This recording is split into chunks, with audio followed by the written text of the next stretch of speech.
At InDigital, we know the public safety professionals hold themselves to a high standard. In fact, standard doesn't do it justice. In over 25 years working alongside you, carrying millions of calls over our IP networks, your dedication has inspired us. That's why our ESI Net goes beyond industry standards, not only i3 compliant, but designed to adapt to future development for a network you can count on when it matters most. Learn more at indigital.net. Carbine, it's multimedia. You can get text, translate to whatever language, getting away with the legacy equipment and going into a cloud-based solution. It's the first time in U.S. history that we have an EZNet through cloud-native call handling. As a police officer, to have the victim go video, that's unheard of. You're getting upgrades every month, not every year. To schedule your free Carbine demo, please visit carbine.com/WTT. If Within the Trenches has ever taught you something, open your eyes to what it is like to be a 911 dispatcher, or has inspired you to become one, then help support us and join our Patreon. Get exclusive bonus content, one-of-a-kind swag, discounts on merchandise, ad-free early access to new episodes, and much more. To join, please visit patreon.com/WTT podcast. And if you're an industry partner, we have something for you as well. And now, for the show. This is Jordan, and you're listening to the Code 7 Podcast Network.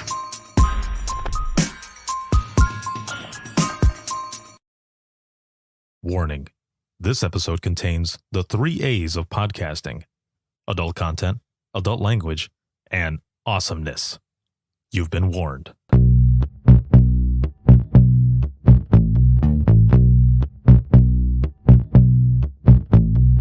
Welcome to Within the Trenches, true stories from the 911 dispatchers who live them.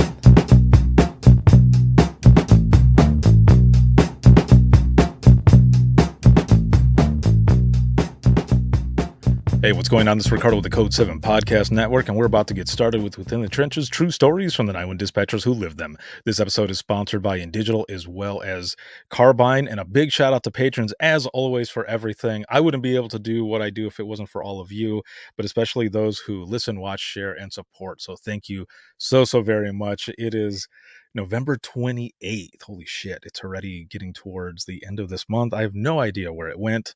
But as always, we're busy. We've got a lot of powerful and just amazing episodes coming out. Every guest has got such a great story and unique in so many different ways. And I'm excited for today as well. By the time you hear this, I believe Dare to Be Great 4 will have concluded. Maybe. Now I'm thinking about it. Maybe. I don't know. But either way, Dare to Be Great 4 coming up December 5th through the 8th. And, make sure to sign up for that. Even if you were unable to attend live, you can still sign up. It's unlimited registration. There's no time limit on it, as well as the all the sessions. You're able to check them out on your time on demand as many times as you want. So please make sure to register, and it's going to be excellent. So look out for that one. And then a lot of episodes coming up, as well as stuff already going into 2023 for speaking engagements, Imagine Listening, open mic, and so much more. So excited to be here and excited for my guest today. And my guest today is Kris Nichols, ENP, Communications Training Officer with NRV 911 out of Virginia. Hello. Good morning. Good morning. So we're going to just jump right in. We had some technical difficulties here in the beginning. We did. And you said this wasn't the first time. Like, you've had this happen before, but I think it was actually a combination of whatever was going on your side and something that was going on my side, because as soon as I restarted my my audio interface that I use, I was able to get some more sound in. So it might have been more my side than yours this morning. That's what I was saying. I was trying to be nice and take all the blame, because you said you had never had these problems before. No. But now I'm thinking it was probably both of us. Yeah. It wasn't just me. Yeah, no, exactly. And out of this is going to be episode 473, I believe. Yeah. And you broke me. So thank you. You're welcome. Thank you. I have that effect on people. Oh, this is going to be fun. We were talking about a bunch of stuff earlier and trying to figure this stuff out. What was kind of funny, I want to mention really quick for those who are watching and listening. What was funny is that uh, Kris and her husband were working on the audio on the other side, and I can't hear them, but I'm reading her lips. It was really good. I was actually really impressed. I try. I try. Yeah. But it was it was funny. I was just cracking Well, myself up over here. at first I was like, I don't know if he's messing with me. Because then sometimes I'd like turn to my husband and say something and you'd respond. I'd be like, No, I was reading lips the he's best either that I really could. good or he's just, this is a bit where he just goes on for 30 minutes. I can't hear you. I mean, there have been a couple times where I have messed with a couple of guests in the beginning, and then I'm like, "No, I'm just joking." But no, this time there was no audio. I could not hear a thing. I was just simply reading your lips. So your your husband was probably like, "Dude, is he messing with you? Like, what is going Right? I was like, we're just gonna go for it. And then, well, I told him I was like, this is like his fourth, like over 400 people have done this already, and I'm the one that messed it up. on?" Yeah, It's you fine. broke it. Well done. It's fine. Like I said, Uh, I wanted to be like I wanted you to remember this time. yeah, yeah, and Like this I will didn't want to be be just another guest. I wanted exactly, to, yes. I needed to stand out. So Oh, this is perfect. Well, I am so happy to have you on to learn more about you and just everything that you have going on. So let's just jump right in. yeah. How did you get started in public safety? Do you come from a public safety family or did you jump in green? I do. My dad has been an officer since either 1985 or 1986. Hmm. So it's been a while. But I actually went to college I majored in theater performance and design, Hmm. and I wanted to do backstage stuff, the lights, sound, directing. Like I really enjoy doing that. But I also, since I live in the mountains of Virginia, I was not willing to move to California or New York or some big city. So once I graduated, I was having a really hard time finding jobs. And I was getting kind of to that like 6 month mark, like down to my loans were approaching, I had car payments, I was getting off my parents' insurance, that kind of stuff. Hmm. And my dad told me, we're hiring dispatchers at my police department. And I was like, okay. and and even though I had grown up, I really didn't know what they were. Like even though like my dad was an officer and I had been listening to the radio my entire life, been in and out of cop cars, in and out of the police department, I really had absolutely no idea what they did. But I was 21 and I thought I'll just do this for a couple months, just to make sure that I'm, getting independence and I can pay bills, and then I'll do something else. Hmm. So I went down and I applied, and almost 8 years later, I'm still doing this. Holy So crap. yeah, I So really truly did not think I would be in it this long. Never would have guessed it. I, you Never. know, I think that that happens to a lot of us. You Mhm. jump in thinking that, it's gonna be, whatever. I'm gonna do what I do, but man, it gets into your blood and it gets in there It fast. does. It So does. so you had this experience of of your dad being in law enforcement and stuff. Do you remember any of those stories? Like, do you remember getting like did he ever tell you about any of this stuff and you just kind of thinking like, oh, I'm kind of pumped up for this? So that's the funny thing. My dad has 5 kids, or my Hmm. mom and dad have 5 kids, and we were all homeschooled.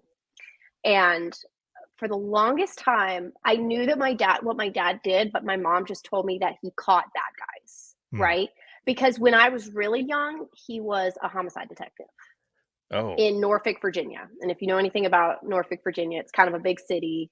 The naval base is there, and there was a lot of crime in like the early 90s Hmm. and like late 80s, early 90s. And he was gone a lot. Like mom said, his pager would go off, at a birthday party, and we would see him 4 days later, kind of thing. Cause so when we were kids, I knew what he did, but I never saw him in a uniform. He was always in, a suit and tie and that long coat, or I'd get in his unmarked car and he'd have the little bag phone, so I What? really, yeah. So like when I was a kid, I didn't associate exactly that he was an officer. Hmm. And then he transitioned into what was it? Like white collar crimes, like forgery and stuff like that. Yeah. And then once I hit maybe 12, 13, we moved, and he decided to retire from that department and start again in a new department. And he wanted to be on the road.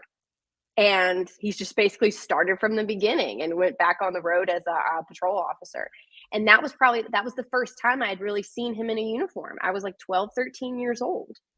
And so because he had 5 little girls, he kept a lot of it kind of close to the vest. So, and even to this day, my husband will tell me stuff. He's like, oh yeah, I was talking to your dad about the 80s and the 90s, and he'll tell me all this stuff. And I haven't even heard these stories. Oh. And I'm like, I've been doing this for almost 8 years now. And so I think my dad still, even though I've been in this job for so long, my dad looks at us as like his little girls. And so my husband's heard more cop stories than I have. You know? Man. And so it is kind of funny. And I think that's one of the reasons why when I went to do this job, I didn't really know a lot about it. Like I knew what my dad did. I was proud of what my dad did. And as I got older, I understood it. But it was he kept a lot of things close to the vest because of what he did. And he didn't ever really want to tell us exactly, I just had to solve a murder.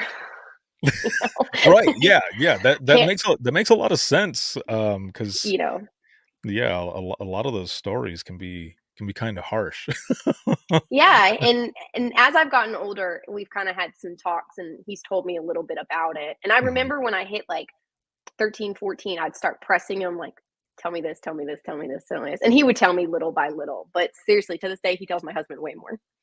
Way more than he tells me. Well, did you get a chance to do like a sit along or anything when you first got in there, or even before the hiring process? Well, when the agency that I started in my hometown's like 8 square miles. And that was when I moved there when I was 12, and my dad went back on the road. Anywhere that I went in that town, there were officers all around me. I couldn't go to a date at the movies, to the bowling alley, to the coffee shop, anywhere there was an officer there, and they would always be passing through, to check on me. So, and always, it didn't matter where I was. If we needed a ride home, my dad would call an officer, and we'd jump into the cop car and get driven home. Like, my friends all the time watched me get in and out of cop cars. And so that was pretty much, I did a lot of those things. I was always in the cop cars driving around, or we'd go see my dad at the department or things like that. And that was all throughout high school and then college. But when I don't think I never actually did a sit down or a ride along before I started working. And I remember right when I got in there, that very first couple days of being it, I had seen all these women that had literally watched me grow up, like the years of my photos in my dad's office, or the company Christmas parties, or the summer barbecues. And so like these women had watched me from the time I was like 11, 12. And now I was 21 years old, like working alongside them. And they were always like, you're so cute. We remember you when you were just so little, And so that was kind of it took me a while to kind of get past that. Or my dad's unit number was 40, and they called me 40.5. That's awesome. Yeah. And by the time I came, he's still the sergeant of special ops. So he does a lot of community outreach. He does the hiring process. He does polygraphs. He does this kind of stuff. He's always on the media and everything. And so every morning he'd come, and we weren't living together because I had moved out, but he'd bring me breakfast or bring me candy, and then so that was it was cool. I worked with him for about 2.5 years, and then I ended up moving to this agency I'm at now at NRB, and he's still in Franklin where I started. But it was fun for the first couple of years of trying to, and occasionally when it hit the fan, they'd call him, because he was, it's always when there's something big, all the admin run down the hallway. Oh, for you sure. see them Yeah. grabbing their stuff, or putting their vests on or whatever. So really the only time I ever dispatched him was when it hit the fan, or when they were really low on staff. Oh, man. But yeah. So let's backtrack a little bit. So you talk about walking in that first day and seeing all these people that you had known for a while. Was it Was it ever overwhelming at all? And the reason I ask is because I remember walking in the first time, not to the first center that I was at, but when I moved back home to Southwest Michigan, the center that, in the county that I grew up in, I walked in, and instead of just the one console that I was used to working 8 hours a day, where it was just me by myself, I'm now working with 3 to 4 people on the floor at Mhm. a time, and walking in and seeing several monitors and keyboards and watching them on the phone, talking on the radio at the same time, Oh, also yeah. eating and thinking, "Damn, am I gonna be able to get this?" Like, what was Yeah, it like, like for can you? so the department I started out as was 3 consoles, 8 square miles of town, 9,000 people, 3 officers on the road at a time, 4 officers on the road at a time. And on a really, really good day, we had 2 dispatchers. But for the most part, you had 1, you know? And I think I remember the most overwhelming part for me was that I was, Sergeant Halverson's daughter, and I just didn't wanna mess it up. And that to me was the biggest thing, you know, and it was the Yeah. first big kid job I ever had. You know, I had jobs in high school and college, but it was the first legitimate job. So I had no idea what to expect. I had never done anything like that. But I just remember, and they had all known me since I was a kid. I had, Mhm. you know, they had, oh, we saw your Christmas card, or we did this, or we did that, and I, oh, don't you remember when you came to so and so's house and you did so and so, you know, all that, and all these women now were my coworkers, and but the biggest thing for me was that I just didn't want to mess up because I was like, this is my dad's department, and he had been talking me up for years, and everybody, you know, everybody would watch me, and I was an adult now, and it was time for me to be an adult. I was like, God, I hope I don't screw this up. I was Like, gonna I say, really hope what was that it. pressure like? Yeah, and you know, and then I had a lot of the officers that had known me for years and that had teased me and joked on me and everything. And then now I was like, I was their coworker too, and they had to trust me. And I Yes. was like, whoo, like, oh goodness. You know, so it was, I think that was, it really pushed me to do the best I could. And like, and I never had that moment where I felt like I knew people always believed in me and everybody was rooting for me because it was, you know, a small department. Mhm. But it was the pressure I think I put on myself that I really just wanted to make sure that, you know, that I was going to do a good job because in the back of my mind, I was like, this is not my department. This is my dad's department. And I'm Mhm. only going to be here for like 6 months. Right. Yeah. and, then Yeah. You had that in your head already. and then I'm going. I'm Yes. not here for a long time. I'm here for a good time. So, and Perfect. no, yeah. And then and turned out that was not the plan. But I'm happy that's how it turned out. I just did not expect that was because I always joke that, and I'm sure there are truly people out here that are like this, that maybe have always hoped and dreamed that they would be a dispatcher. Yeah. But in my experience, I have never met that person. I always meet the people like me that just stumbled into the job, Mhm. and then you're like 15 years later, I'm still here. And so I love hearing everybody's like, how exactly did you become a dispatcher? Because to me, it's almost like an accidental thing. Like you just Yeah. No, you're right. Yeah, it you was trip I and mean, fall and you end up on the headset. it That's what was happens. the same for me too. You know, I was living in Michigan. I was 19 and just going through of what I would say was my rock bottom. And I'm a firm believer that once you hit your rock bottom, that's when you find out what you're made of, because you're now clawing your way back to the top, right? Or Mhm. wherever you need to be to get yourself even further to the top. And I ended up leaving the state of Michigan just out of nowhere to try to get a fresh start in Florida. Um, but really, I had gone there to visit my mom, my grandmother, and my younger sisters for a couple of weeks, and it turned into a 3.5 year stay because that's where my 911 career started, was Yeah. at a small police department in Central Florida. And it was just my mom telling me that she had heard that they were hiring dispatchers because my cousin's husband is friends with the chief. And I was like, okay, well, I don't know anything about dispatch. I'll go and try it. Why And not? I went in. Yeah, I went in. I didn't hear anything for 2 months. And then the chief of police shows up at my house out of nowhere one day and asks if I still want the job. I said yes. And he's like, well, you start tonight. Oh my gosh. Yeah. I Started that night, midnight shift, watched whew, my trainer take a 911 call, and then he turned around and he goes, "It's your turn. You're next." oh That my was goodness. 2001. Yeah. That was I nuts. I remember my training process. We did tens, Mhm. and so we were. God, I actually found an old schedule of mine from 2016 or something, and I almost vomited. I was like, I cannot believe that that's what I did to myself. Because it was a roller coaster. Like I would Mhm. work a 6 in the morning to a 4 in the afternoon, and then like the next day I would work 8 p.m. to 6 in the morning. Like they were just our schedules were all over the place. But I remember I had a daylight trainer and a nighttime trainer. And I really don't remember how long I was in training. In hindsight, it probably was not very long, to be honest. But I came in one day, or my dad had called me, and there was some dispatcher did something she wasn't supposed to do and got her in some hot water. And it was the whole, I think it was you either leave on your own accord or we make you leave.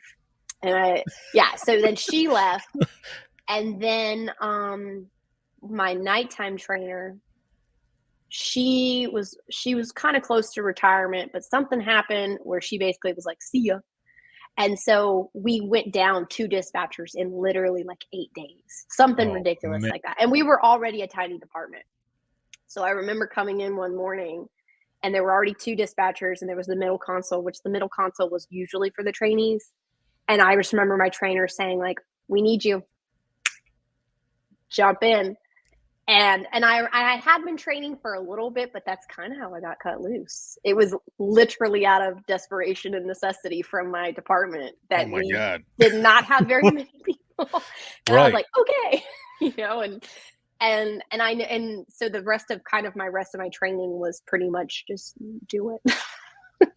Holy hell. Do it and figure it out. Yeah. Right. Yeah. And that's how it happens sometimes with people, right? You obviously that's how it happened with you. Now, Yeah. do you remember like your first call or some of those earlier calls? I remember, ironically enough, I was thinking about that on the drive this morning when I dropped my daughter off at my mom's. Hmm. And one of the very first calls I ever listened to, because you listen to your trainer for a little bit. It was a Yeah. nighttime call. And to be honest, I don't remember. I remember it and like how it kind of ended up, but these 2 men were in an argument in the parking lot or something. Hmm. And one of the guys stabbed him. Like he stabbed him and he left or whatever. And that man ended up passing away. But he called us. And I remember it was like the second or third call that I had ever heard, ever. And I remember, I didn't say anything. I stayed quiet the whole time because I was just listening. But he basically was, I don't remember how good of a ping we had or anything, but they did find him. And my trainer basically talked to him during like literally his last couple minutes of being alive. And I remember the officers got there, and I think she either hung up or he hung up or whatever. And I mean, I think he died very quickly after that phone call was done. And the 2 knew each other, and the 2 men knew each other, and it didn't take very long for them to find him. And to be completely honest, I couldn't even remember his name, whether the man was convicted or not. I'm pretty sure he was. But that was like one of the very first calls I had ever listened to. And it took me years and years to actually like process what I listened to.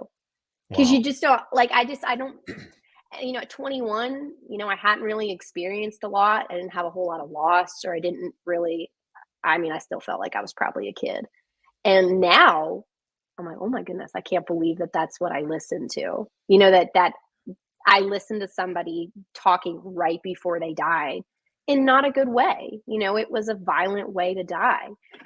And so I think about that sometimes, but it's weird because I've taken so many calls that there's not a lot of this one call. This was the one call that did it for me. I feel like it's a collection of 8 years of calls over and over and over again that it kind of encompasses my big, you know what I mean? Like it's hard Yeah. to, it's aside from that one, and I had another one had been cut loose, and it was years before EMD was implemented. Mhm. So that was back when people would call you screaming, wanting you to give them medical advice, and you couldn't. You just had to say, "I'm so sorry. You need to do what you need to do." You know. And my department was you'd be by yourself. So I remember, I think I was like 22. It was nighttime. I took a 911 call, and a baby was choking, and the mother was just hysterical, which she should have been, because I would be that way too. And that was when you'd take the 911 calls because you'd be by yourself. You set the alert because we had alert tones on the radio, and I'd send the officers. And then at the same time, and I can't believe I did this. This is what years later you think, wow, I can't believe I'm such a badass because I could do these things. Right. But I remember being on 911 and I was talking her through stuff, getting her information. I paged out the officers, and I think I paged out fire and rescue all within a 2-minute span. And thankfully everything was okay. The baby was fine. But I remember she was so upset that she told me, if something happens to my baby, it's your fault. You're the one that did this, because she was asking me, what do I do? And I told her, ma'am, you need to do what you think you need to do, or I can't give you medical advice. I can't tell you how to do CPR. And I remember after it was all kind of said and done, and everybody was okay, everything was fine. I think the baby was just choking on milk or something, and the officers, everybody got him, and they went to the hospital. But afterwards, I know I just sat there and cried. And one of the officers came in and was like, "Are you okay?" And I was like, "No, it's my fault." I just remember crying. Yeah. And they were like, "No, it's not." And I think that's another thing that takes you years to realize, that these things are not your fault. They are not. You get invested and you feel like they're your fault, even Right. though you're so far detached from the situation. But when a mom's watching her baby choke to death and is telling you that it's your fault, like, it is my fault. Like, I should do something better. So Yeah. that's another one that kind of gets me. And it's weird because I try to think back in my career about, what was that one that really bothered me? Sometimes they all kind of blur together in Mhm. this weird, like, vortex of sadness, I guess, Right. Yeah. like, I mean, there's a lot of different things that happen, and it usually happens also when you are ready to get cut loose from training. It's either that first day after or mhm, whichever. It happens right away. And so mhm, I had something similar happen when I at that first agency. It was the last or not, it was my first day on my own. My first shift, that was gonna be on my own. I remember the chief of police he was kinda joking with me, but I think he was a little serious as well. He's like, "Are you sure you're gonna be able to do this?" I was like, "Man, I got you." It's like, "You're fine. We'll be fine." I said, "Besides, don't you worry about it. yeah, you listen to the scanner all the time, and you live just down the road, so I know your ass is gonna be here if you hear me struggling or something." He's like, Right. "Well, you know me well." But, this lady shows up out of nowhere, and, it's a small police department, so you can walk in and make complaints if you need to. Mhm. And, she screeches up, opens up the door, and just keeps yelling, "I found him." And, I remember thinking to myself, so my job is to take 911 calls, like an actual phone call, but I've got Yeah. someone right in front of my face yelling, "I found him," over and over. And the chief is trying to get out what happened, and so I'm already sending people over to the house. He knew them. And what happened was that her and her husband were separated. They're trying to figure out if they wanted to continue their marriage. She decided Mhm. yes, and ends up going to the house, and she found that he had hung himself. Oh my And gosh. so then they're all over there, and she's just sitting in the lobby. So I go over to ask her if she wants me to call anyone. And she says yes. So I get some family members to come and sit with her for a while, and then they leave. The officers come back. One of them has a suicide note. And, closure is something that we deal with all the time. Closure sucks. We don't always get that Yeah. closure. I knew what happened. I knew the person had hung themselves, but it was, it was that, like, how did you get to that point? Like, what was your mind, where was your mind at during that time? And it was bothering me. So I kept trying to look at the letter, And the officer noticed, and he asked me if I wanted to read it. And I said, yeah. I said, I don't know why, but I want to read it. It's like, yeah. So basically what it said was that he could no longer live with the fact that he was not going to have her or their kids anymore, that he wished that they could have made it work. Yeah. And I remember thinking, damn, if he could have just waited a little bit longer. A little bit longer. Yeah, she wanted the same thing. So that was my first like hard call. That one sticks with me. There are a lot more, but that one, I think it's because that was the first one. Your But first big one. Yeah. yeah, but also, and I want to ask you this as well. Was there a moment, because you said in the beginning of this that that you went in, you expected 2 or 3 months or whatever, maybe even 6, Yeah. and then Yeah, moving on. But was there a moment that you remember right off the bat that just kind of solidified that you were where you were supposed to be?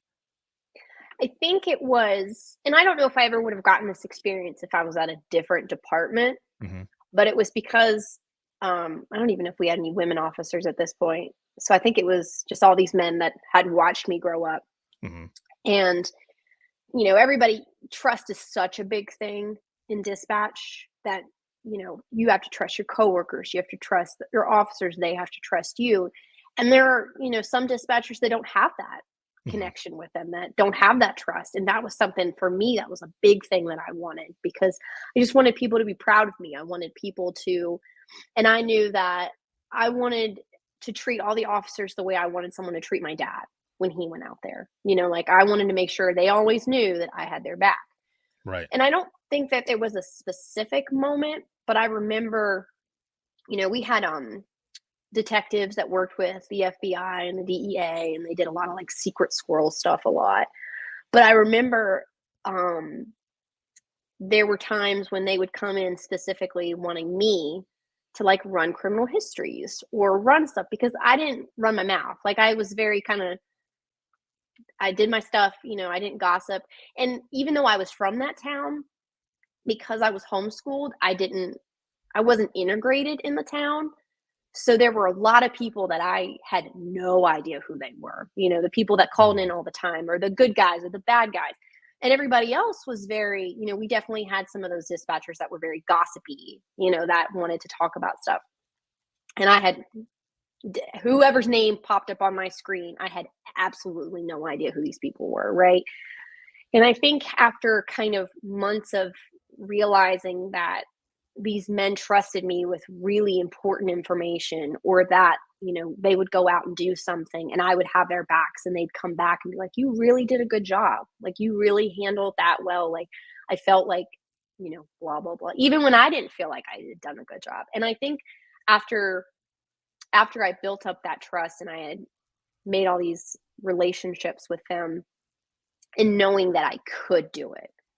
And that's kind of what the thing shifted for me, that I'm good at this job, and I can stay at this job because I'm actually doing something. Like these men are going out on really dangerous things, and they're trusting me that I'm going to keep them safe. Or the times that, my dad would go out for whatever reason, I knew that he trusted me, I trusted him, that I was going to make sure everybody was okay. And I think that was what ended up solidifying it for me, that I was in a place that I should have been. Like I needed to be here. A lot of people's answer that I've noticed is I want to help my community. I love helping people, and I love that aspect of it. But for some reason, my big draw to it was just, holy shit, I have so many people that trust me to do this important job. Like I just remember being 21, going through legal documents, criminal histories, protective orders, court paperwork, summonses, tickets, everything. And I was like, whoa, this is a lot of responsibility for somebody, especially so young. Right. And I did it well, and I continued to do it well. And I think that was, for me, my big shift, that I didn't feel like a kid anymore. I felt like an adult, that I had adult responsibilities. And I felt good that I would come home every day, that all my officers went home safe. Everybody was good. So that's kind of my why. When people talk about like, what's your why? That's, right. That one, that's mine, That's and perfect. So I think that was like what it did for me. So what was it like then, the fact that you were there when your dad would be out on the road? And the reason I ask is because, I had a lot of people that I worked with that were, married to officers, and I would ask them, Mhm. like, how do you do this being in here? I mean, it's a lot of pressure anyway with the people who are calling in, the Yeah. split-second decisions that we have to make with those as they're depending on Mhm. us, with their lives and everything. And that your husband is out there on a pursuit, or, it's a SWAT call or whatever. How do you handle this? And, so I'm interested, like, how was it for you then? You've got all these So things going on and, your dad being out there. I think, and like I said, it was he only would ever go out there if they were really short staffed and he Mhm. needed to be a road supervisor, so they'd pull him from the office, or something big happened. So you'd see all the guys running down the hallway, and you'd be Right. like, "Oh my god, strap up, Yeah, here we it's go." going down. Yeah, and my husband is a volunteer fireman, and Mhm. he's been a fireman almost 20 years, but he is a fireman in the county I live in, not the county I work in now.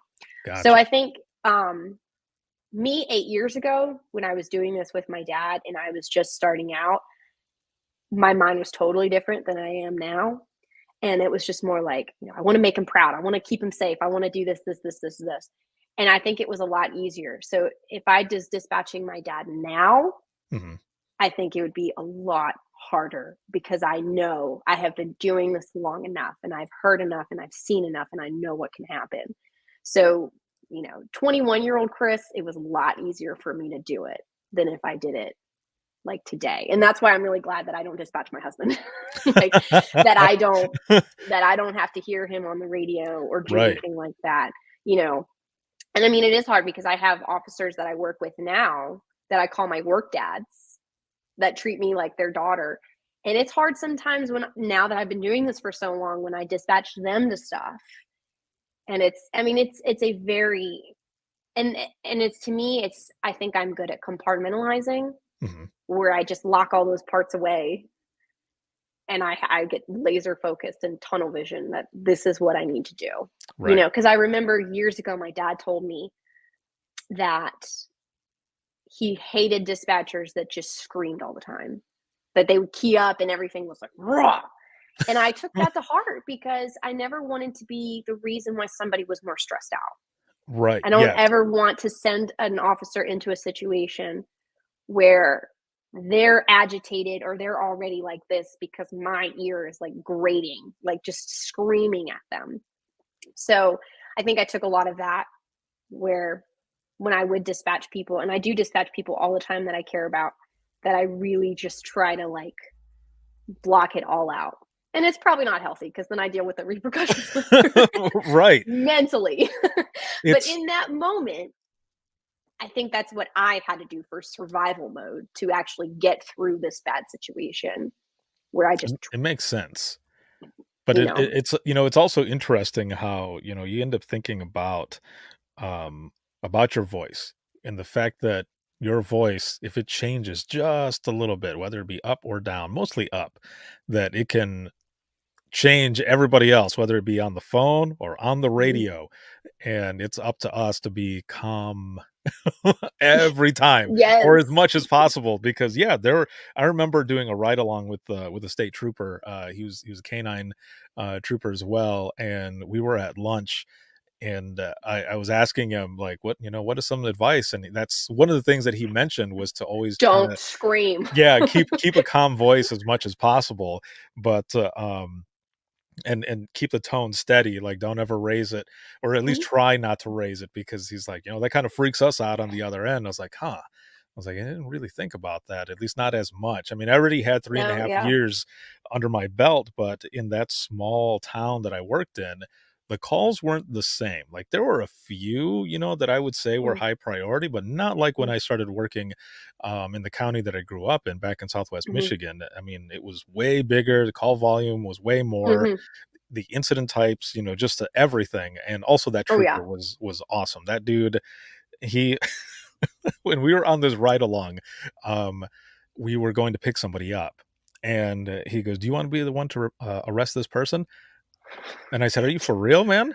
And he goes, "Yeah." He goes, "I can deputize you right now." And I was like, Stop "Are you?" it. No, he did. He did tell me this. And so we pull into this apartment complex, and he's showing me like all of his weapons and stuff. And I said, "Why are you showing me all of this?" I was like, "It's cool. Like I dig it." And he goes, "Because if anything happens to me, you're my backup." And I said, Yes. "Oh, I didn't Cool. realize that's the kind of ride along we were doing, man." And so we go Yeah. to pick this person up, and it's a girlfriend and boyfriend that's there. We're picking up the girlfriend, and he looks at the boyfriend and he goes, "Don't try anything because my man over here is watching." And I thought, dude, are you for real right now? But they I'm just more they observing. yeah, they knew each other, like, and she knew that he Yeah. was coming, so it was all, figured out. But, the guy just kind of chuckled, and I was like, "Okay, they know each other. We're laughing. We're okay." But it was definitely an experience because then Mhm. we're sitting stationary on the highway, and we're watching all these cars, and this white Porsche passes by going like 112, and he goes, "You think we can catch him?" And I said, "I think you're going to try." And he goes, "Oh yeah," and just whipped it, and we caught him. We Oh my gosh. it was so much fun. But I definitely had a couple years into being dispatcher at the mhm, agency I'm at now. I had already done a ride along with the deputies, but I had a day off. And I was mhm, like, you know what I'm going to do on my day off? I'm going to go to dispatch and ride with the sheriff's office. And because it was all the guys that I worked with every day. yeah. And I ended up riding with two of them. But one of them, and I still work with this guy every single day when I go to work. But we were in the car and we pulled up someplace and then we stopped and he was like, okay, there's a weapon here, one back there. And then he was telling me all these things and I was like, okay. And he was like, if I go down, you grab it. He goes, here's my keys, here's my gun. And it was like one of the big guns too. That was probably like bigger than me. And I was like, okay. And you You're like, really, "All I right." mean, and it's just something you're like, wow, that's actually what you have to think about when they, and now, and I think that's why, like, when I was starting out dispatch, it was so much easier. And now that I've been in it for so long, those things are always running through my mind every single time, and I tell that to my trainees. Like, I had this thing that happened. One of my trainees wasn't really getting the whole officer safety issue, Mhm. and we had to have a come to Jesus meeting about it, Oh, where that would be I great. wasn't very nice about it because I was like, you just do Well, not right. understand. Yeah, and you have And to be pretty harsh about yeah, it. and I get very very, very mean when it comes to that kind of stuff. Like, I'm not nice anymore. Well, I'd given him that explanation and I told him what we were discussing. Mhm. And then he had a half day, so he left at like noon or something. And so I was manning the county channel for the rest of the day. And they had a domestic that went on or something. It was something like that. There was some kind of disorderly. Well, my guys marked on scene. 45 seconds later, they were keying up, screaming that they needed help. They were tussling. I mean, it took that long. And I had guys coming from literally every section. And then it was like, I kind of knew what was going on, but then it was like the open mic and they were tussling. So nobody really knew what Oh, was man. happening. And of course, like, when my trainee came back the next day, I was like, let me explain to you what I just had to deal with. And it solidified it because I was like, 45 seconds after they had marked on scene, this is what happened. And, and so now after I've been doing it for so long, those are all the things that I think about, which sometimes makes the job harder mentally. When years ago you were a babe in the woods and you were like, oh, Right. it's Yeah. fine. Rainbows. Yeah, Yeah, everything everything's is great. You good. guys are, yeah, everybody just wants to be arrested and they'll go quietly. Everything's Right. fine. Yeah, But yeah. the amount of scenarios that I've seen and heard and the amount of standoffs that I've worked, the amount of pursuits that I've worked, the amount of just all of those, like, that's, I think it makes it a little difficult now sometimes to compartmentalize. Man. Well, okay, so I have a question then that's kind of kind of opposite as to what you're saying, in a way. What's your favorite? And what I mean My is favorite what call. no, well, not favorite call, but, like, your favorite, position to work? Whether it be Oh, so we phones, have radios, where we dispatch for 11 fire and rescue agencies. but also like your Um, incident type too. yeah, and so then we have 4 police departments we work for: a city, a town, no, 2 cities, a county, and the Virginia Tech police. Yeah, Virginia Tech campus police. Um, and then we have call taking, and Mhm. so we rotate every couple days. We change positions, and we have about, any given day we can have 6 to 9 people working depending on our staff. Nice. Um, my favorite is law enforcement. I think I'm the Oh, best at it. I think I'm focused. Like, obviously I can do it all, and I'm fine with it. But fire and rescue is probably my least favorite to work, because we have 11 fire and rescue agencies, oof. and firemen and EMS, they sometimes talk a lot on the radio back and forth. There's a lot of like chatter, and it's very difficult when you have 11 channels that you're trying to monitor. Right. And especially, I think, even to me too, I don't have any EMS experience. So sometimes even them talking back and forth about what they're doing, I'm like, wait, what we, what do you mean? Like, what's going on? Right. But no, law enforcement to me is my absolute favorite. And traffic stops are my least favorite, especially, and I can do them, and I can do them well. And I've had multiple guys on purpose, back to back to back to back to back, or Oh, of course. they're on DMV grants or whatever. And I can do it, and I'm good at it, but it is not my favorite, because when you have like 5 officers on 5 different traffic stops in all these different locations, you're like, oh my God, can you just, you guys are stressing me out for zero reason. I don't know. I like it when it's not fun, but it's interesting to me when I have like a bunch of different things going on when I'm on law enforcement, because I always just I like lists, and I like tasks to do. And for me, I just pictured in my mind of all these lists that I've got to get done. And I just, one by one, take it off of what I have to do. I don't know if I have a specific incident that's my favorite. But I like it when it's not busy, but when we're working, because Steady going. yeah, because I have a very type A personality. Mhm. And it's when I do have, like, when I can hyper focus on, one, being in control, and 2, kind of like having all of the things that mapped out that I need to do.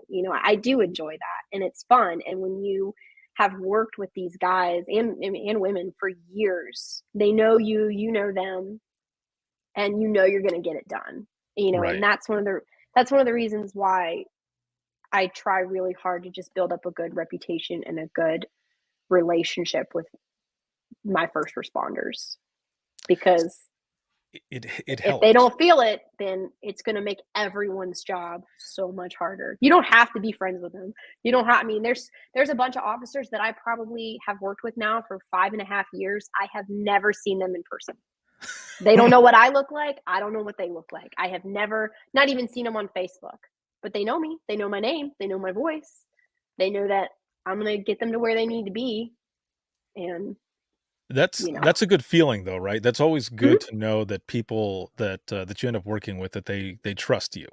Yeah. I remember, being on radios, and officers would send me messages saying, "Dude, as soon as I heard your voice, I knew we were going to be good, and I knew it would be fine." I'd say, Love "Oh, that. yeah, like thanks, man. That's cool." Like, because I'm of the same, thought process as you. I want to do everything I can to the best of my ability to be able to get everyone home safe, and Mhm. just to be able to help everyone. The reason I was asking too, which one is your favorite, because everyone has a different response to that. Like for me, I loved radios. A good, Mhm. you got a good pursuit or something that's going on, Yeah. and I say a good pursuit. I don't, people who are listening and watching right They're now, like, I'm "What?" not saying that is good. I am just saying that They're like, "I'm talking we're there, and multi-jurisdictional. I'm talking right, about and we're spike yeah, we're strips." being busy, busy and keeping things going, where you end up Yeah. looking up at the clock and you're already almost done with your shift, versus looking up at the Yeah. clock it feels like you're almost done with your shift, but it's only been 30 minutes. Like, that's Yeah. what I hate. Yeah. That's what I would hate. But my favorite was, and again, this is going to sound weird to those who come from the general public, but like domestics. Those were my favorite calls to work, mostly because there's so much resources and everything that you're putting into it. And I think it's also because one of my first ones, actually my first domestic that I took when when I was still in training with the last center that I was at, the county that I grew up in Allegan, um, we had an old CAD system. And if you didn't have like the township code, the ORI, like if you didn't have all of these different things in there, you couldn't get that CAD call would not go in. Nice. You had to have all of that. And mine kept messing up. And I muted my microphone and I look over at my trainer. I said, "You're gonna have to take over this call. I don't think I can get this." And she goes, "No, you're fine. Take a deep breath, unmute, and continue the call." Do your job. Yeah, right, yeah, and so I got my shit together and I got through it and it was completely fine. She's like, "You see?" She goes, "I knew you could do it. You were just kind of panicking." And I was like, "All right." So ever since then, every one of those domestic calls, it was to my best ability to get it Mm-hmm. done. However, whether it was a rolling domestic in a car or something at home or having both callers on different lines and trying to keep them in separate rooms Yeah. until help got there, like those were my jam. Like that was my call. The ones that I didn't like doing were like choking kids because Yeah, parents would it's call up and you just hear like, you hear inc that, and they're just slapping their back, and you're like, "No, dude, don't do that." yeah, and you just feel so incredibly helpless. But you Right. know what? I bet, about your trainer, I bet part of her on the inside was screaming that she probably had a moment of where she was like, "Is he really gonna screw this up? Or should I just let him?" And that is one of the hardest things for me to learn as a trainer. Mhm, And I've been making these, past couple months, I've just been doing these little quick guides, like these online things that I've been posting on social media in mhm. reference to training. And one of the ones I created was in reference to when do you step in as a trainer and take over something? Because it's taken me a couple years to kind of get my formula down and know when I'm going to let you drown a little bit before you find your way back Right, there's a versus just fine jumping line. in. Yeah, Yeah. because you don't wanna ruin that person where then they might use you as a crutch, right? Like, "Oh, they're Mhm. gonna save me."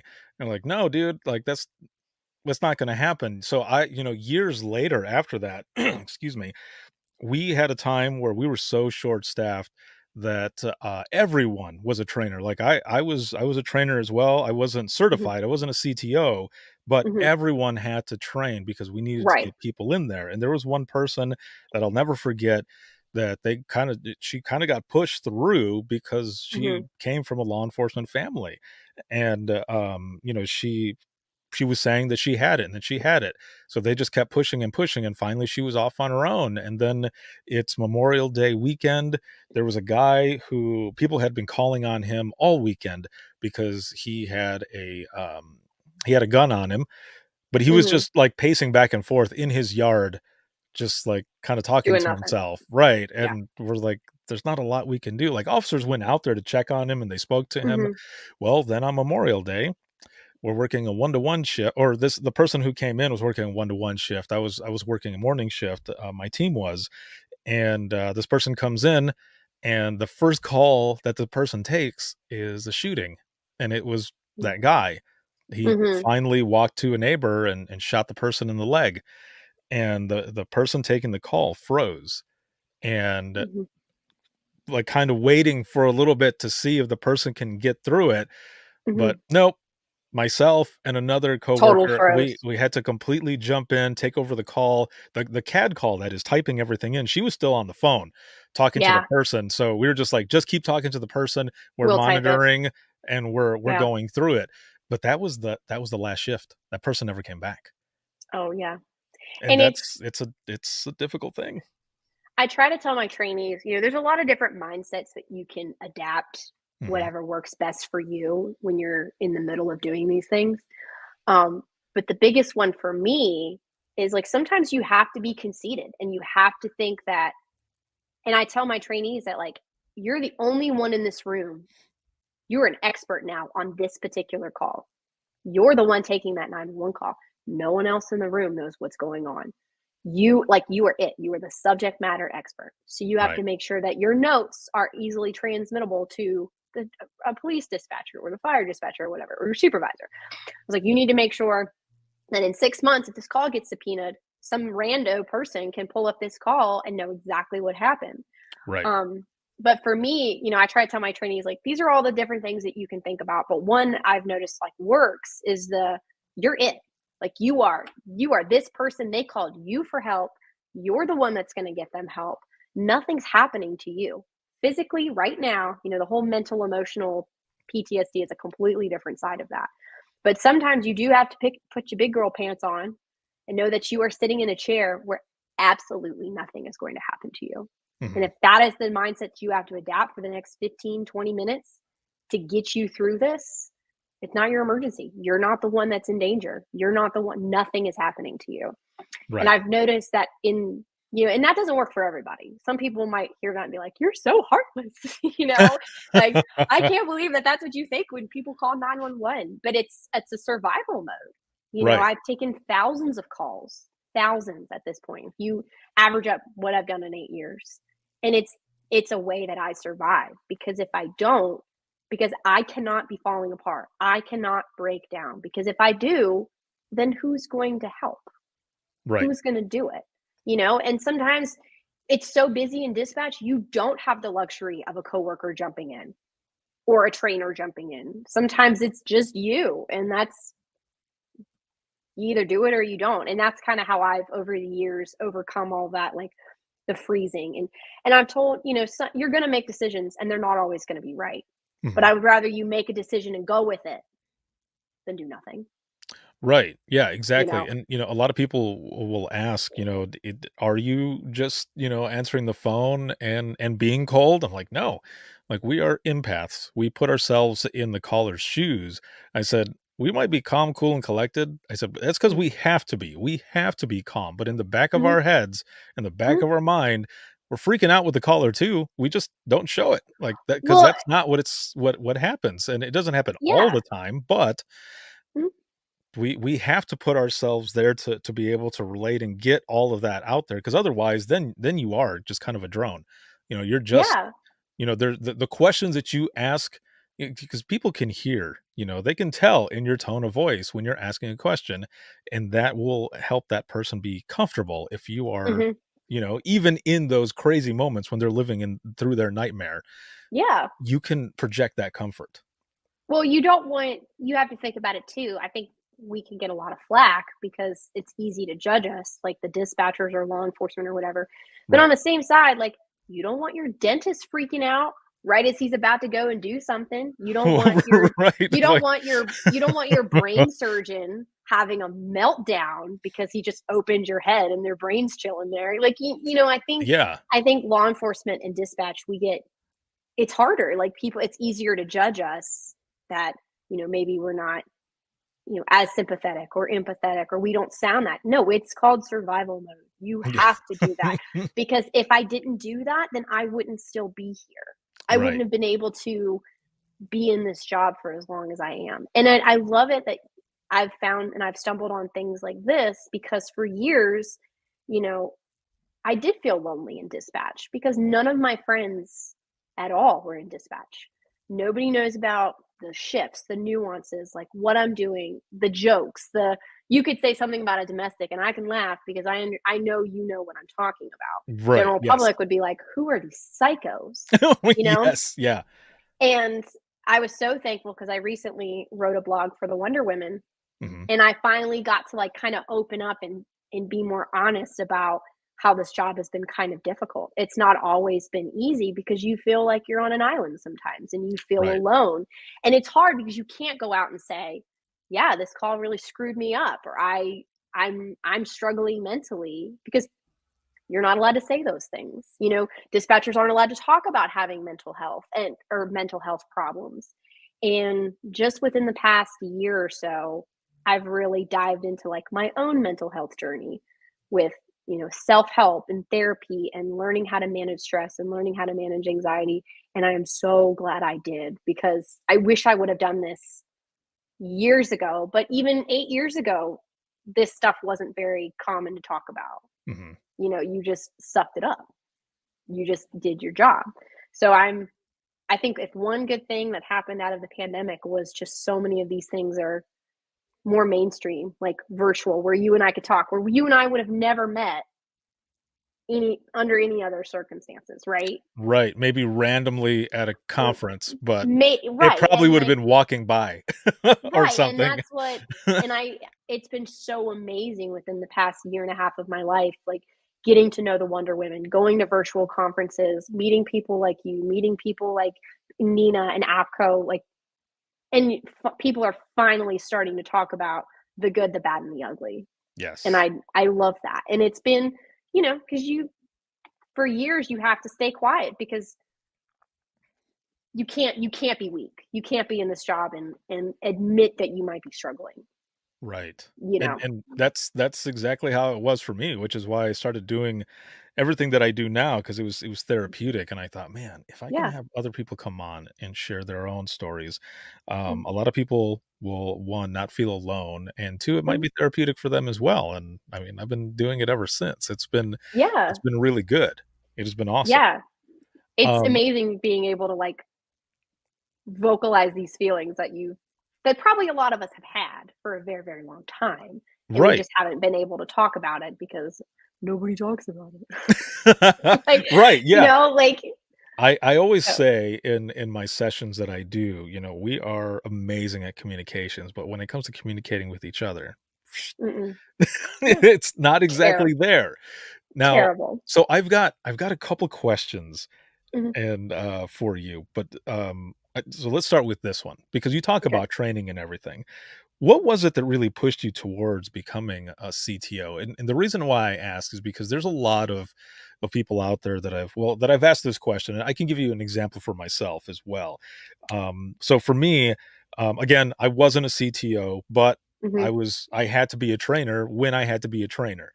And the way I would train people was, I had something that wasn't that great that happened to me when I was at the old agency that I was at. We had 3 different trainers, Mhm. and I was in this vicious cycle where I'm with the first trainer, right? Then I go to the Mhm. next trainer, and I'm doing things the way the first trainer did it, and I'm getting marked down for it. So Yeah. then I don't know how I'm supposed to be doing things, and then when I figure out my own way that's a little faster than what that trainer is doing, I'm getting marked down for it as well. Yeah. So it wasn't the greatest situation. I came out of it fine as well, and they've completely revamped their training as it is now, and it's amazing now. But that pushed me, that was motivational for whenever I did training, if I were to do training, that I would Mhm. not have that person go through the same thing. And I've heard other people Yes. say the same thing. It's always one of two things. Either Yes. they had shit training and they wanted to change it for those coming in, or they had amazing training and they wanted to continue to They pass wanted that to. on to those coming in. Yeah. What was it for I you? For me, a lot of it was I am very goal oriented, so I always like giving myself something new to push for. Mhm. And I remember and I don't know if any of the officers ever told me or whatever, but once I really started to come into my own and I knew that I was like good at my job and I was no longer the new kid, I was solid in my own career. Mhm. Um, and I knew that training was the next step. And I really wanted to push myself to get to that point where I could be promoted. But it goes back to the trust thing. I wanted to be so good at my job that my admin would trust me to promote me because I had done such a good job as a dispatcher that they would want me to continue on. And I had some similar, I've had good experiences with trainers and I've had very bad experiences with trainers because I trained at 2 different agencies and I had Mhm. multiple trainers at each agency. So it was a little bit about what you said. I'm the kind of person that if I've ever struggled on something, I want to be the last person that ever struggles on that particular thing, I which is hear one of the that. reasons Yes. why I've been putting out those little quick guides on, I did one about how to write a DOR, did one about staying calm on the radio, staying calm on 911. I did one for ENP, 911 call processing, wireline and wireless, because it took me forever to understand that. And I wanted to make it easier for the next person. Yeah. And so a lot of it is that I don't ever want, and it's no secret that training and dispatch has its shortcomings. As a nation, we're just not there yet. Mm-hmm. And I want to do my part to make it as, mainstream and structured and easy and kind of across the board as I can. And I really like it. It's funny, I never wanted to be a teacher. The thought of like teaching just hats off to teachers, because I could never do that. But I love training. I love getting somebody to where I can train them to where they don't need me anymore. And that's a great feeling, training your coworkers to where when they're sitting in the console, I don't have to worry about them anymore. They're leaving the nest. They're leaving the nest. They're Yeah. good to go, Yeah. So it's a combination of, I think my answer is a combination of a lot of people's. The biggest, I did have some negative experiences, and I didn't ever want anybody else to have those negative experiences. So that's kind of one of the reasons why I wanted to do that as well. I think that's in a lot of us, where we want to leave this profession in a better place than where we found it, because again, like I said in the beginning, it was taboo to talk about any of this stuff. And then I slowly started writing about it, and it was at the point where I had hit my burnout, and I was trying to, like, I still loved the job, but there was a lot of other shit that was going on that I was like, I don't know if I want to continue doing this. But it was still there, and my flame, so to speak, was reignited through going back to college, of all things, and doing all of these big projects that I was doing, but basing it all on dispatch and other parts of law enforcement. And that right there is what really, really pushed it, because a lot of people in the general public, that is, like, just for example, I'd go get my hair cut and someone would ask me, what do you do for a living? I'm like, oh shit, what do I say? That's exactly.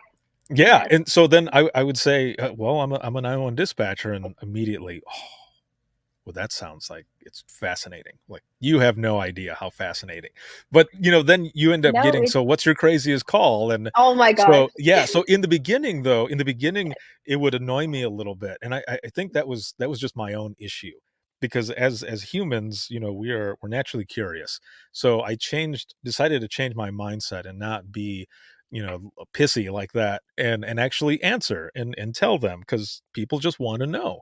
So the more I opened up and started talking, the more people were understanding. So then I started writing about it more, and then people were reading all of those blogs, and they're like, don't stop, like, we want to know more. And then the podcast came out, and even the officers, some hard ass officers that I worked with, ended up saying don't stop, because I learned more about dispatch in these first 3 episodes of your podcast than I knew anything in the 20 years that I've done this job. And when you guys tell us to go and stand by for a license check, you're not just telling us. There's reasons that you're telling us. It's like, that's what I have to do for you to understand, was put it on a podcast. No, I literally, in the blog that I just wrote for the Wonder Woman, almost word for word what you're saying, and it's crazy that other people feel that way, but we all have just not been able to connect. Yeah. And that for years it would just, all my friends would be like, I'm a realtor, I'm in accounting, I'm in finance, I'm going to vet school, I'm getting my PhD. And it was just, okay, cool. But I would almost kind of like, oh, I hate it when people ask me what I did, because I just knew what was coming after that. Right. And it's just so hard to explain to the general public what you do. Right. And it makes you feel lonely. For a really long time, for years and years of my job, I feel like I'm on an island.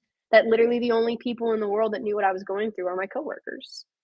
And it's just been, and it's, and you can get, and I found myself reaching that stage of burnout, being so frustrated that I felt so incredibly alone.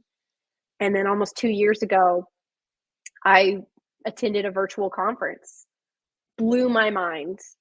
And it's been amazing these past, 18 months, 2 years, that I've been able to connect with people that understand what I'm doing and what I'm going through, that I'm not on my own little island by myself. Like there's other people that really Right. get it. So Well, how do you yeah. feel this job has changed you? Uh-oh. In negative way, in a negative way, In any way, in any way. I think I could be more cynical. I Mhm. think I can, I have a lot of like worst case scenario a lot in my mind. And that's part of, I have anxiety and that's part of the reason why that, but it's, just imagine 8 years of just really, really bad stuff.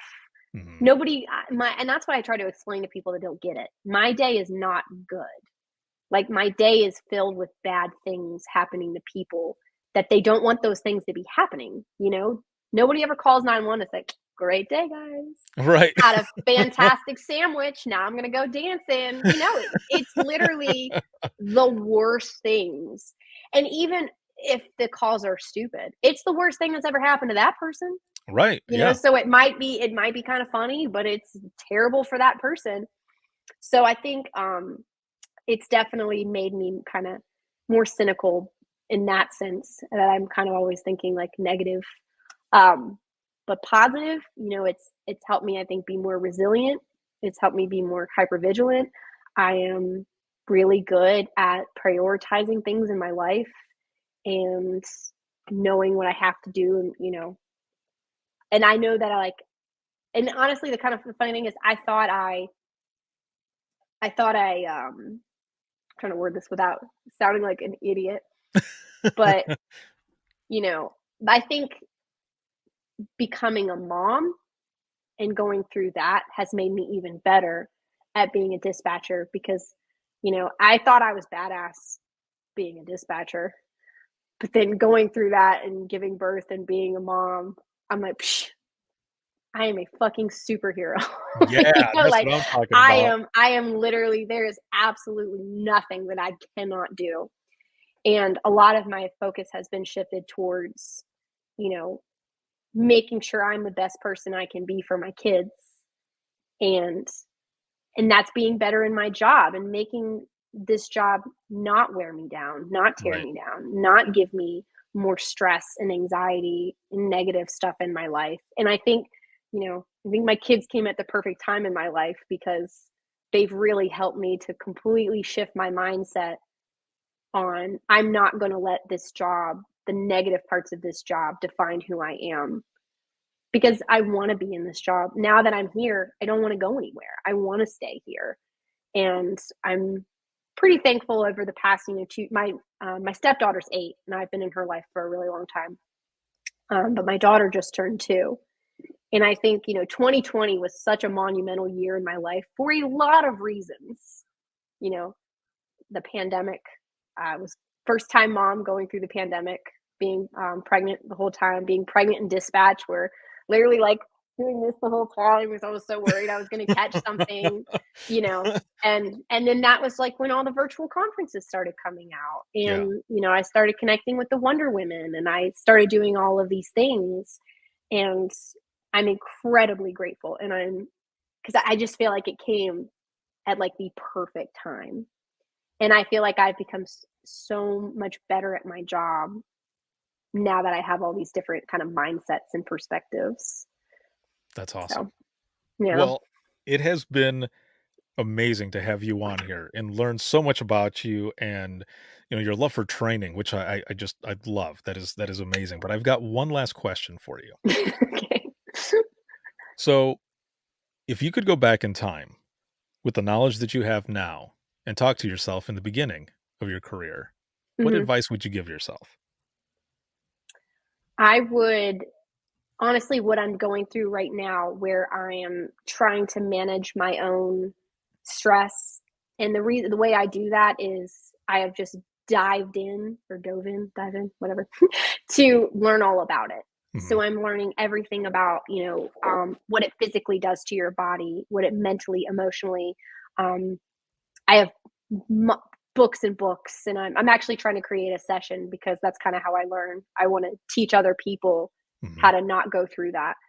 And that's probably the biggest advice I would have given myself 8 years ago, that you are going to be stressed. This is not going to be easy, but this is what can help you. not feel so alone. And that's why I feel so like I'm so happy that I'm here right now doing these things.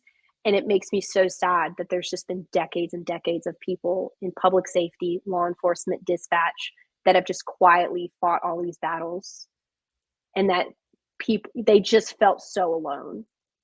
And if I could do anything positive with, I really try to make a positive impact with training in public safety.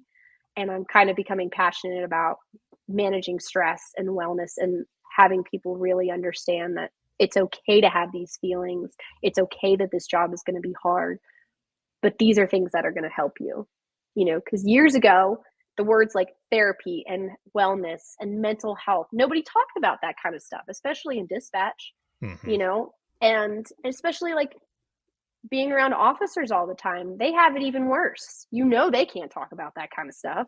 They have to keep all that stuff bottled in. So that would be my advice, is that I wish I could just give my 21-year-old self all of these resources that I have found now, so I would have been more prepared. And that's kind of what I'm hoping to kind of push out to this new generation of dispatchers, that it's going to be hard. We know that, but you're not alone, and we're going to help you with all of these. And I'm not an expert, and I have literally been bugging a ton of women that I've met in the Wonder Women group about everything. Like, it's such a good resource. I love them so much. I've had so many women that have been amazing, have given me books to read, resources, articles, help me go over stuff and kind of edit what I'm doing. And they've been amazing. And like, I wish I had that years ago, that I felt more connected to the dispatch world,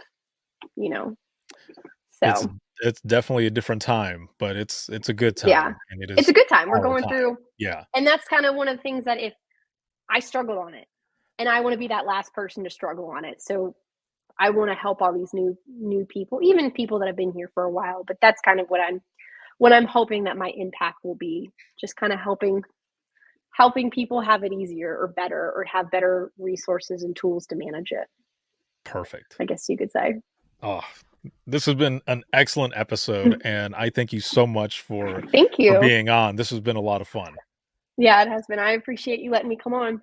Oh, of course. No, I was excited when I saw your submission come in. I was like, all right, here we go. Yeah. This is gonna be good. Yes.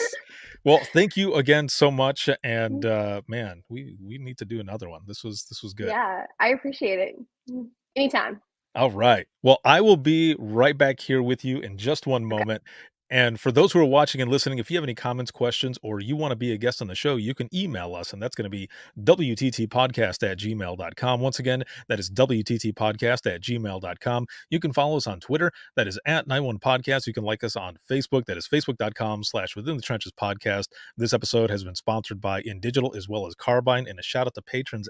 As always, thank you so much for everything. And if you want to become a patron of the podcast as well, help support us, you can check us out. And that's patreon.com/WTT podcast. And a perk for patrons only are audio versions of the DRT, which is the Dispatchers Roundtable, as well as Open Mic Live and the Media Partner Spotlights. We've got new spotlights coming up as well. And then you can see this on YouTube, Twitter, as well as Facebook. And then you can listen 24/7 on Apple Podcasts, iHeartRadio, Spotify, your favorite podcasting app, and within the trenches.net. Have a good one, everyone. We'll see you in the next one.